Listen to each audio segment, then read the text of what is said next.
पे हम लोग 400 पार करेंगे।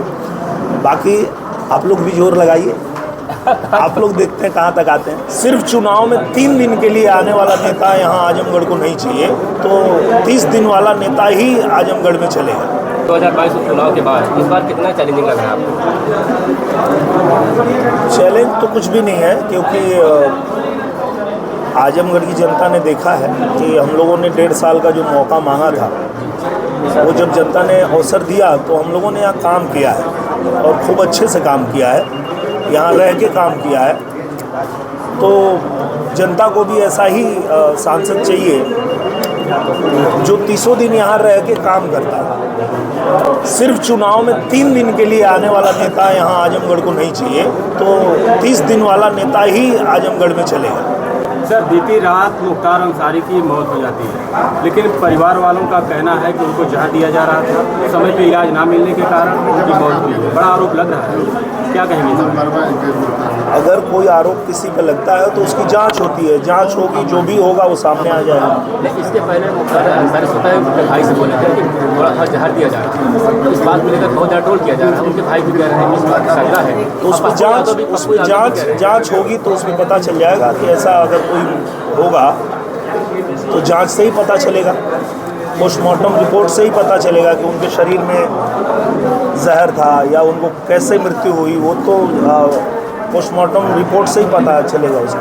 1.5 साल में आपने जो विकास किया है और आप क्षेत्र में जा भी रहे हैं, क्या कुछ माहौल सामने आ रहा है? बहुत अच्छा माहौल है और जनता खुश है।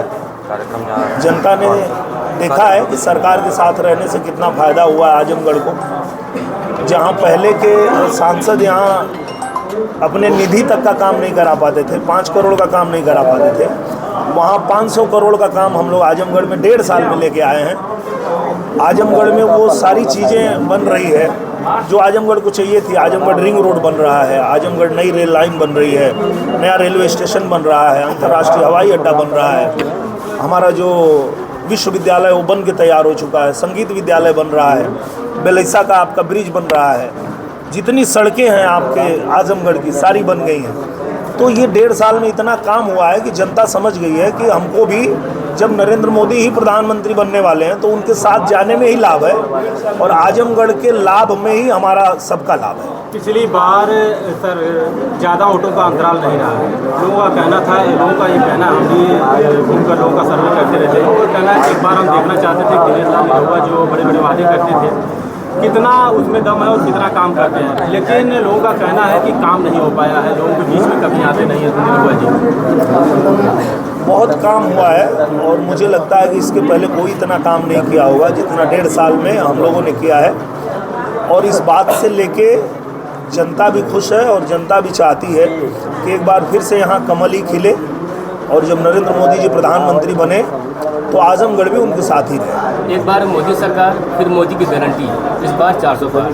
तो आजमगढ़ के लोग कह रहे हैं कि दिनेश लाल यादव की चेहरा है या फिर मोदी के ही नाम वोट मांगेंगे? मुझे लगता है कि मोदी जी ने जितना काम किया है देश में और चाहे हमारे आजमगढ़ में हर जगह जितना उनका काम है, उस काम के दम पे जो बाकी दल के लोग थे ना वो भी भारतीय जनता पार्टी में आ गए। तो निश्चित रूप से सबसे बड़ा जो चेहरा हमारा है वो तो नरेंद्र मोदी जी ही हैं और नरेंद्र मोदी जी के काम से, उनकी नीतियों से, उनकी नीयत से ही प्रभावित होके आज जो बाकी दल के लोग हैं वो भी भारतीय जनता पार्टी में आ रहे हैं। आपका एक बयान था सर कि अखिलेश यादव को आजमगढ़ आना होगा, अगर अखिलेश यादव यहाँ से चुनाव नहीं लड़ते हैं तो जहाँ से भी चुनाव लड़ेंगे हम अपनी पार्टी से कहेंगे कि हमें वहाँ का टिकट दिया जाए। तो अभी तो आपकी पार्टी ने आपको फिर वहीं से सांसद जी के लिए दिया टिकट, तो अगर अखिलेश यादव कहीं से लड़ेंगे तो क्या आप अपनी पार्टी से कहेंगे कि नहीं, वो नहीं लड़ेंगे, भाग गए वो। उनको अगर दम होता तो आए होते। नहीं, आपने कहा था कि वो जहाँ से लड़ेंगे हमें टिकट दिया जाए वहाँ,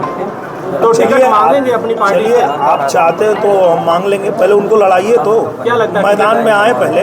जी, क्या लगता है टिकट मिल जाएगा भाजपा से आपको? भैया मैदान में पहले आने तो दीजिए, जो आदमी मैदान में ही नहीं आप उससे खेलने के लिए बोल रहे हैं।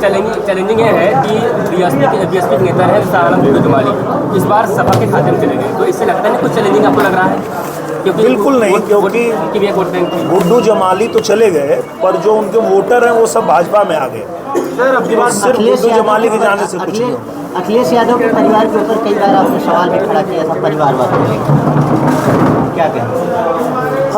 मुझे लगता है कि जैसे आप सब लोग कहते हैं कि जो समाजवादी पार्टी है उसका MY समीकरण चलता है, मुस्लिम यादव का समीकरण चलता है, तो अगर गाजीपुर में एक मुसलमान को टिकट दे सकते हैं तो फिर आजमगढ़ में एक यादव को क्यों नहीं दे सकते? क्यों अपने घर से ही भेजते हैं? क्या गलत बोला मैंने?